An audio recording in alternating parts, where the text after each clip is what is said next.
bercakap-cakap. Sharing-sharing lah ya. Sharing-sharing. Oke, judulnya sih rada berat ya Mbak, Sharing Animation Makeover Your Character. Padahal kita ngobrol-ngobrol aja kan yang penting. Iya, iya.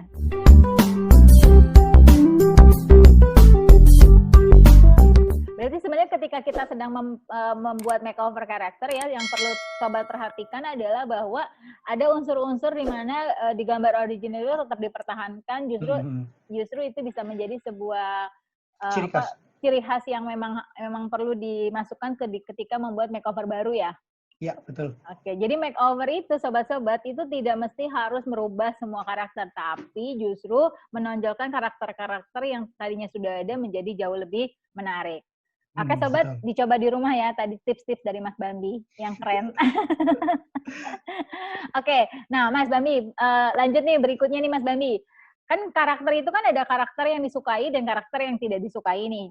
Nah, kira-kira ada nggak sih ciri-ciri gitu ya, karakter-karakter yang disukai, nah, terus kemudian ada nggak ciri-ciri karakter yang, ini kalau mau bikin karakter gitu. yang baik, kamu bikinnya jangan memasukkan unsur-unsur ini gitu, karena ini dibenci misalnya gitu. Itu ada nggak sih kayak gitu Mas Bambi? Bisa dibocorin tipsnya? Ini masih kelihatan kan ya? Masih. Jadi sebetulnya kalau tadi kan kita ngomongin karakternya, jadi dia harus punya personality, punya kepribadian dan lain-lain. Nah sekarang kalau sudah bikin karakter ini mau buat siapa gitu kan? Buat siapa ini kan kita butuh penonton atau pemirsa. Nah jadi kita mesti punya target pemirsa gitu loh. Target pemirsa ini sebenarnya bisa dari usia, dari gender, sama kelas ekonomi. Misalnya kayak aku bikin Mas P ini buat siapa sih sebenarnya? Buat waktu itu kan awal bikin buku untuk anak SMK. Tapi ternyata pas ketemu keponakan dan lain-lain, mereka yang SD itu suka gitu loh. Jadi akhirnya aku turunin tadinya untuk apa? Untuk anak umur 15 sampai 17, jadi lebih ke anak umur 9 sampai 12 tahun gitu loh. Nah, gendernya ini kadang-kadang gini, ada beberapa kayak film superhero kan lebih cowok yang suka. Tapi misalnya film yang candy-candy atau tadi yang apa? Lebih yang manis-manis itu kan lebih cewek yang suka. Nah, gender ini bukan berarti apa ya?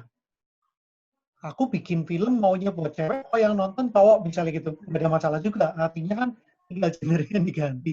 Cuman maksudnya pada saat pertama kita bikin supaya lebih mudah, lebih jelas siapa targetnya, kita tentuin mau buat anak-anak, buat remaja, mau buat dewasa, mau buat semua umur, mau buat cowok, mau buat cewek, sama kelas ekonomi ini sangat menentukan. Kayak misalnya, kalau dia terbiasa di kota besar, pada saat kita mau cerita tentang gadget, itu mereka nggak masalah gitu.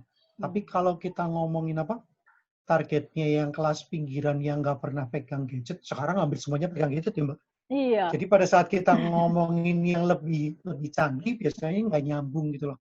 Artinya sih, lebih ke misalnya kita bikin sesuatu pada tempatnya, karena namanya juga animasi atau film kan kita butuh pemirsa. Kalau nggak ada yang nonton percuma dong. Tapi yang nonton siapa kita juga perlu survei riset. Makanya ini gambarnya kaca pembesar gitu. Jadi sehubungan tadi Mbak bilang, ini aku kasih contoh Angry Bird ini kan jahat gitu ya. Iya, mukanya aja udah nyebelin gitu. Alisnya kan bukan alis yang lovable gitu loh Mas. Tapi kok justru anak-anak suka gitu. Nah tadi karena Angry Bird ini kan pertama dibikin untuk game. Ya, game itu kan gambarnya kecil, terus cuma di dalam HP. Jadi, gimana caranya karakter kecil yang cuma berapa piksel tapi langsung mewakili. Karena bentuknya game kan kita nggak perlu facial expression yang banyak. Jadi cuman yang galak sama yang nggak judulnya aja udah angry. Kalau mukanya imut-imut lagi senyum kan nggak angry gitu kan. Iya, malah nggak cocok ya. Nah, sebetulnya kayak tadi, kenapa kita perlu walaupun karakternya nggak lovable tapi tetap diminati orang, justru kadang-kadang kita perlu sesuatu yang lain dari yang lain. Ya misalnya mau jahat sekalian, baik sekalian gitu kan. Kalau nanggung-nanggung, biasanya yang lebih gede, lebih dewasa tuh nggak apa-apa. Tapi kalau yang untuk anak-anak, lebih gampang nunjukin ini putih, ini hitam. Kalau unsur abu-abu itu lebih ke yang lebih dewasa, supaya dia bisa berpikir. Nah, kenapa Angry Bird ini buat semua umur dan terutama anak-anak, sehingga warnanya juga warna primer kan, merah, hijau, kuning gitu. Nah, jadi dengan mereka tahu target pemirsanya ini buat semua umur, terutama anak-anak, dan gamenya simple, ternyata berhasil. Dan karena kita kan tadi ngomongin IP ya Mbak, IP itu kan nggak cuma karakter doang diapa-apain, tapi IP itu bakalan bisa ke turunannya kemudian. Jadi misalnya jadi merchandise, jadi film, jadi apa game, jadi webtoon, jadi komik, jadi mainan, jadi figurin itu turunannya sebuah IP. Nah, karena Angry Bird ini kebetulan laku keras, sehingga dibuat Angry Bird versi berikutnya, terus yang tadinya gambarnya tuh di flat, udah lebih dibikin versi 3D-nya, terus kemudian muncullah filmnya gitu loh. Film layar lebarnya yang udah bentuknya full 3D dan udah nggak kayak gini lagi kan, lebih detail, bulunya lebih kelihatan detail. dan lain-lain. Nah, artinya sih sebenarnya bukan masalah tadi karakternya bagus atau jelek, tapi lebih ke ya memang dia punya target sendiri, punya pangsa pasar sendiri, sehingga nggak semua orang juga harus suka Angry Bird kalau ini mukanya jahat kan. Tapi nggak ada masalah karena balik lagi dia punya pangsa pasar sehingga dia bisa berkembang juga. Berarti memang penting banget ya ketika kreator ya memperhatikan target audiens dengan karakter yang di-develop ya Mas, supaya matching gitu ya. Jadi karakter yang dibuat memang sesuai sama target penontonnya ya Mas. Iya benar. Kadang-kadang gini, tadi juga baru ngobrol sama temen dari Brownback Film yang di Bali. Itu kebetulan mahasiswaku di BINUS dulu. Nah, namanya Rani ini udah ngetop Raffi nih. Dia udah bener-bener yang udah menang beberapa kali, terus sekarang dia sebagai kayak art director. Jadi dia bilang, tadinya kan menurut dia cuma sekedar gambar. Tapi sebetulnya di balik sebuah gambar kan bakalan jadi sebuah film-film itu, mau nggak mau masih riset pasar itu. Nggak bisa cuma sebentar. Nah, jadi dia kayak lagi curhat gitu, bahwa ternyata perjalanannya panjang dan semoga Indonesia bisa ke sana walaupun nggak bisa cepat, pelan tapi pasti gitu loh. Karena apapun yang kita buat, balik lagi kita mesti tahu target pemirsanya, mesti tahu target pasarnya kayak apa, mesti tahu lagi trennya kemana, mesti tahu tadi kalau kita misalnya mau pasangnya di Nickelodeon kan beda sama pasang film di Disney. Disney harus semua umur, harus happy ending, nggak boleh ada darah.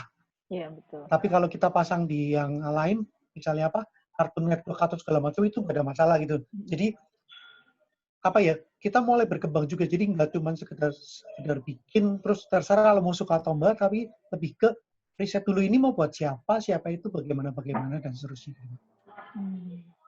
Iya ya, menarik banget ya. Memang ini penting banget ya supaya kita dapat audiens yang sesuai sama karakter Ya, dan dimana? film yang sudah kita buat ya Mas ya. Iya, perkara nanti harus dibenerin lagi, dimodifikasi lagi, nggak ada masalah sih. Kayak Mickey dan Donald dari Disney itu berubah sekian puluh kali baru kayak yang sekarang kan. Artinya kalau kita sekarang bikin satu karakter dan nggak mungkin berubah, itu juga aneh gitu loh. Kayak tadi aku bikin Mas B dari pertama kali nongol sampai sekarang itu berubah terus juga. Tapi minimal minimal masih tetap itu Mas B, cuman ada yang skalanya lebih besar, ada yang kulitnya dimudahin, tetap warna hijau tapi hijaunya dirubah RGB-nya dan seterusnya gitu. Berarti karakter memang dia akan tumbuh ya, makanya dia akan mengalami perubahan sesuai dengan pertumbuhannya ya Mas ya. Betul. Oke, nah dilanjutin nih Mas, aku mau nanya lagi nih Mas, kalau misalnya urusannya, maksudnya kan kita udah bahas nih mengenai karakter nih ya. Nah coba kalau misalnya kita mau ngobrolin tentang ke film nih Mas, yang hubungannya sama film. Nah kan kalau kayak di film tuh ada beberapa yang menggunakan animasi juga ya Mas ya. Ya. Nah kalau di film-film fiksi, contohnya misalnya kalau di film kayak Gundala gitu ya, atau Habibie dan Ainun. Nah itu kan ada faktor-faktor yang kita juga menggunakan maksudnya CGI. Nah itu gimana tuh Mas? Bisa di-share ke sobat-sobat mengenai penggunaan CGI di dalam film, terus contohnya seperti apa dan prosesnya, maksudnya proses yang nantinya akan menghasilkan karakter menjadi lebih menarik gitu. Mungkin aku gak sedetail itu, tapi minimal gambaran aja gitu ya Mbak. Yeah. Waktu film Rudy Habibie ini kelihatannya memang film biasa, dan kalau kita ngeliat kan ini bukan film action, bukan yang perlu CGI dan lain-lain. Tapi ternyata karakter si Rudy ini tidak setinggi Reza Rahardian ya Mbak namanya ya. Iya, Reza Rahardian itu kan memang fisiknya lebih tinggi, kayak waktu jadi Habibie pun itu beda banget kan.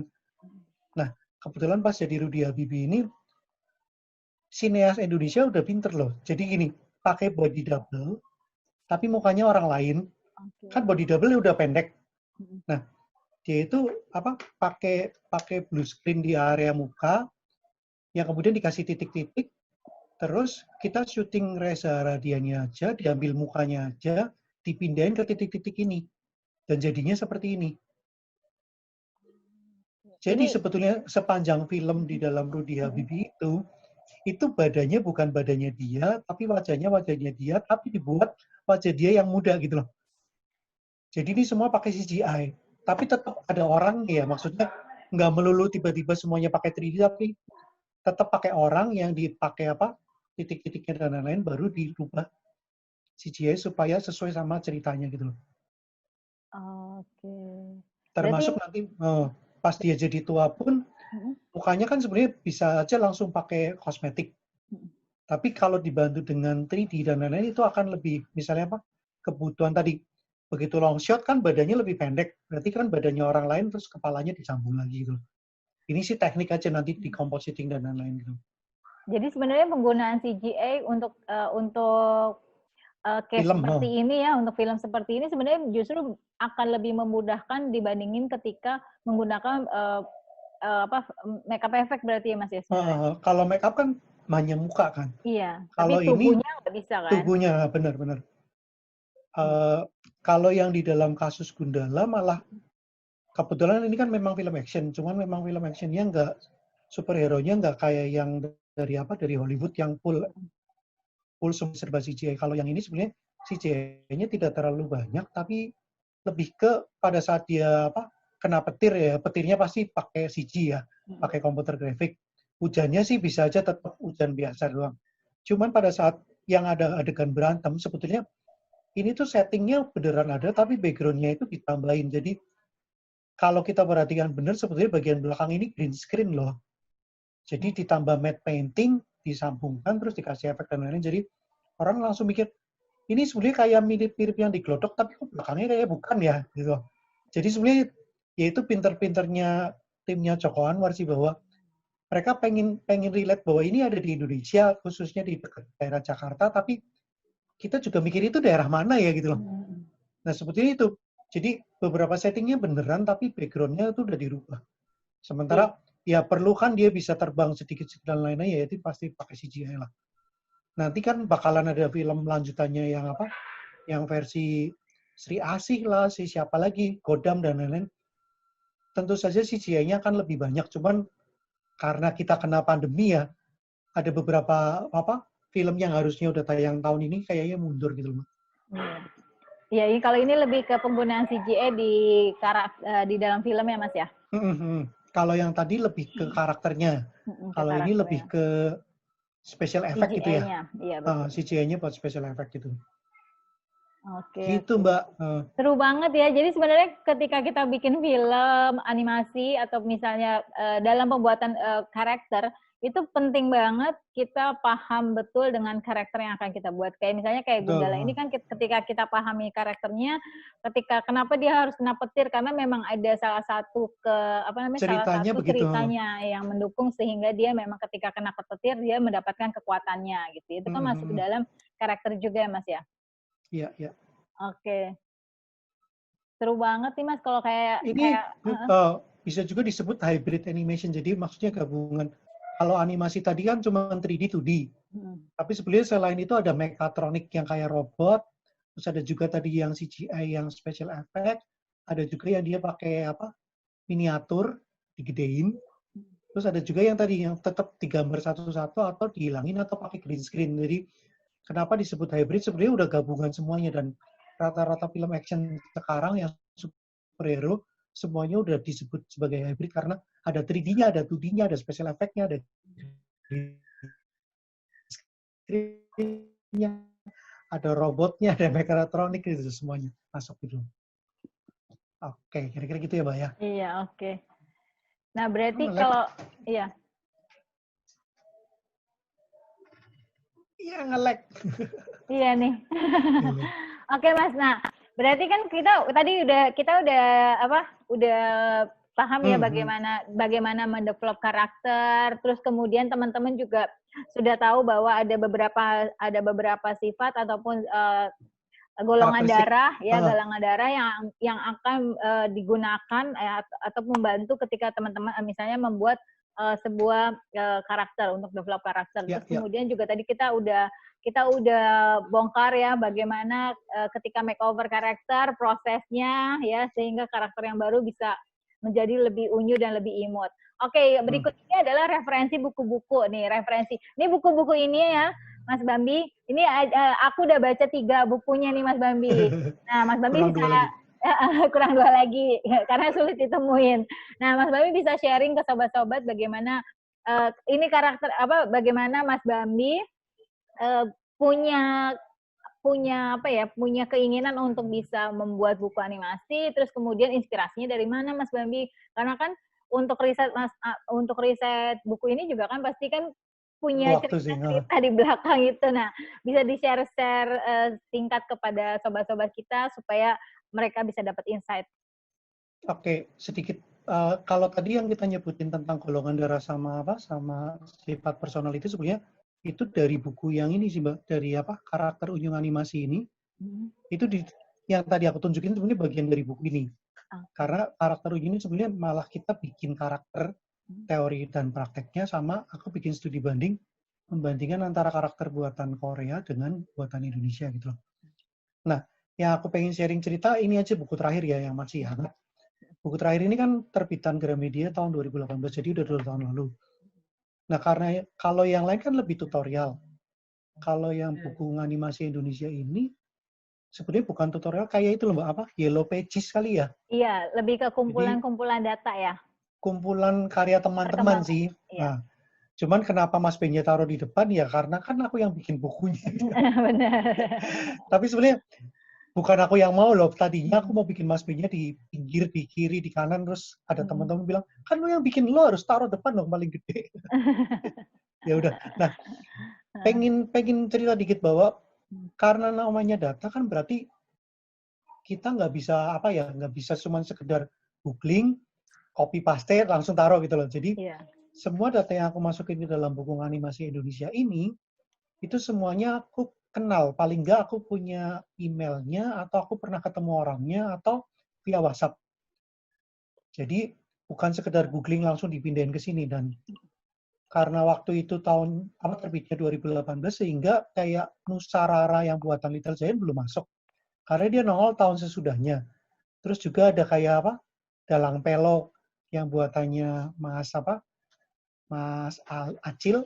Kemudian juga ada kayak Sinopal dan lain-lain. Terus ada Tai Lalat segala macam itu belum masuk ke sini karena pada saat itu memang surveinya kan sampai 2017 dan ini terbit di 2018. Nah, padahal yang namanya data itu cepat sekali berubah, dalam setengah tahun aja bisa berubah semua. Karena ini udah 2 tahun, tiba-tiba kayak Little Giant itu udah bikin yang Nusarara. Terus tadinya dia terima pesanan, sekarang sama sekali khusus untuk karya internal sendiri, dan beberapa studio udah pindah, beberapa studio udah bubar. Jadi sebenarnya yang namanya data itu harusnya di-update terus sih. Dan pengen curhat sedikit bahwa harusnya yang punya buku ini kan pemerintah gitu ya Mbak ya. Karena aku bikin buku animasi ini sebenarnya nyontek banget sama buku yang dari Korea. Karena tadi kan pernah dapat di Korea 6 bulan. Di Korea itu ada buku tahunan yang animasi sendiri, animasi independen juga sendiri. Bukunya masing-masing. Belum tadi buku tentang Korean drama, Korean reality show, segala macam.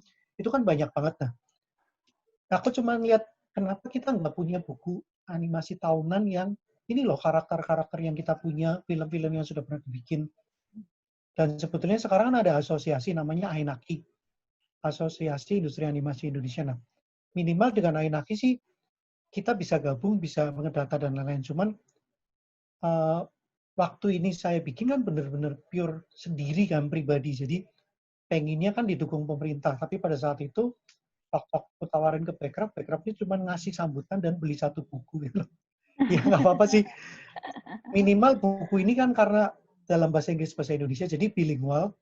Makanya judulnya kan animasi Indonesia tapi bawahnya Indonesia Industri Data. Jadi beberapa temen yang kayak bikin tadi Adit Sopo Jarwo atau bikin Battle of Surabaya, dia bilang terima kasih banget karena buku ini waktu dibawa ke luar negeri bisa sebagai showcase sekaligus sebagai apa ya? Ini loh di Indonesia ada nggak cuman film ini, terus semuanya sudah ada bahasa Inggris, bahasa Indonesia, ada contact person dan lain-lain. Jadi sebetulnya buku ini justru diperlukan oleh orang lain, bukan saya gitu loh. Cuman balik lagi karena ya dana dan lain-lain, jadi belum lanjut sih. Tapi ini menarik ya Mas Bambi ya, maksudnya bahwa sebenarnya ketika Mas Bambi bikin buku animasi ini, ya ini juga bisa justru membantu memberitahukan sebenarnya kepada yang belum tahu mengenai proses mahasiswa animasi atau yang ada di pelajar. Indonesia, betul. Karena kan kita selama ini taunya film layar lebar kayak Gundala, terus kita kemarin juga ada, maksudnya jarang banget yang paham bahwa sebenarnya animasi Indonesia tuh udah mulai, maksudnya sudah berkembang sejak lama. Nah, dengan adanya buku animasi Indonesia ini, kita jadi justru jauh lebih paham lagi ya mengenai perkembangan itu ya. Jadi apa ya, referensi sih ya, referensi. Maksudnya kalau kita mau bikin apa-apa, oh sudah ada yang bikin loh. Atau misalnya mau bikin, ini mirip banget sama karakter ini. Ntar dikira nyontek gitu. Iya. Wah, seru banget ngobrol bareng bersama dengan Mas Bambi. Iya, nggak kerasa ya, Mbak? Nggak kerasa ternyata sudah sejam Mas Bambi kita sudah kupas tuntas mengenai develop karakter. Oke, nah buat teman-teman ya, sobat-sobat semua yang ada di rumah, kalau untuk mau kontak Mas Bambi ya, bisa menghubungi berikut ini. Ada YouTube-nya, ada YouTube, Instagram, ada Facebook, dan ada Pinterest-nya. Ya. Stay tune terus ya dengan kita supaya kita bisa ngobrol terus sama Mas Bambi di lain waktu. Oke, jadi aku stop share. Iya. Nah, langsung nongol mukanya kan. Oke, terima kasih banyak juga. Mau ada pesan-pesan atau apa, Mbak? Iya, boleh. Ada tips-tips buat sobat-sobat yang mau terjun jadi animator atau memang mau belajar paham banget tentang animasi atau membuat buku animasi, silakan Mas Bambi bisa di-share ke kita. Waduh, urusannya beda-beda semua dong. Kalau buku sebenarnya gini, kalau kita pengen sharing dan berbentuk buku, intinya udah langsung mikirnya buku. Jadi mau isinya berapa bab tentang apa, baginya gitu. Terus karena buku ini urusannya sama percetakan, jadi ya cari percetakan yang lumayan sudah established supaya kita lebih mudah daripada kita curhat lagi yang lain ya. Maksudnya karena dengan satu penerbit yang sudah pasti itu biasanya bukan masalah pelit bundanya, tapi lebih benar sih buat kita sebagai penulis juga nggak terlalu repot gitu loh. Sementara sebetulnya penulis itu nggak perlu keluar duit loh, ya kan? Harusnya semua penerbit yang ngurus dan tapi gimana caranya ya kita mesti punya networking yang luas sih. Sama kalau bikin sesuatu itu udah harus mikirin kalau ini punya orang bagaimana gitu loh. Jadi kalau ini copyright-nya siapa ya harus tetap ditulis itu copyright-nya siapa. Nah karena aku terbitnya di Gramedia sudah kerja sama Disney, jadi contoh-contoh Disney di dalam bukuku yang pink itu nggak ada masalah karena merekanya sudah bekerja sama.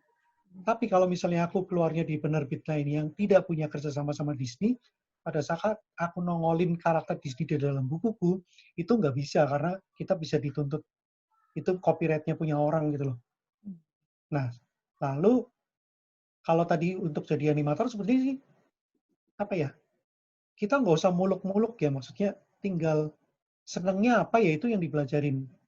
Kalau pengen jadi animator sebenarnya paling gampang sih basicnya gambar. Cuman tidak menutup kemungkinan bahwa 2D itu memang harus pakai gambar, tapi kalau 3D itu udah ngomongnya lebih ke matematika, ilmu pasti, terus apa tadi sumbu X, Y, dan logika banget. Jadi kalau udah ngomongin 3D itu sebenarnya seninya lebih sedikit, lebih banyak ngomongin masalah apa software dan lain-lain. Jadi misalnya kita gambar yang nggak terlalu bagus tapi pengen jadi animator, masuk ke 3D nggak apa-apa sih sebetulnya ya. Tapi alangkah bagusnya kalau punya kemampuan menggambar itu akan lebih bagus.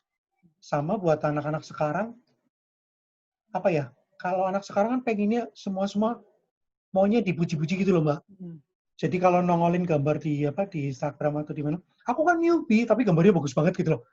Atau animasinya bagus banget. Jadi sebetulnya sekedar apa ya? Ya nggak apa-apa sih kalau memang sudah bagus, tapi jangan juga terus kita nggak bisa terima kritik. Padahal kalau kita udah kerja di industri, itu yang namanya kritikan atau retake atau revisi itu bakalan berkali-kali, berpuluhan kali gitu.